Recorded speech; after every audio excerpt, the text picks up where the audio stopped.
বিশ্বকাপের মাঠে এবার নতুন বিতর্ক। মিশর সহ পুরো মুসলিম জাতিকে অপমান করল আর্জেন্টাইন কিছু দর্শক। সামাজিক যোগাযোগ মাধ্যমে ছড়িয়ে পড়া কিছু ছবি ও ভিডিওতে দেখা যায় স্টেডিয়ামে আর্জেন্টাইন সমর্থকেরা মুসলিম গণহত্যাকারী ইসরায়েলের পতাকাও উত্তোলন করেছে। মিশরের দর্শকদের দেখিয়ে দেখিয়ে আনন্দ উল্লাস করছে। আর এই ঘটনাকে ঘিরেই শুরু হয়েছে নানা প্রশ্ন, সমালোচনা এবং বিতর্ক।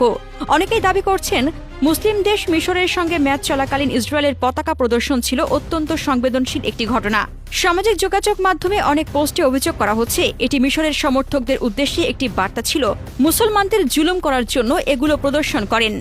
এই ঘটনাকে কেন্দ্র করে অনেক ফুটবল প্রেমী ক্ষোভ প্রকাশ করেছেন। তাদের বক্তব্য, ফুটবল এমন একটি খেলা যেখানে জাতি, ধর্ম ও বর্ণ নির্বিশেষে সবাই একসঙ্গে আনন্দ উপভোগ করে।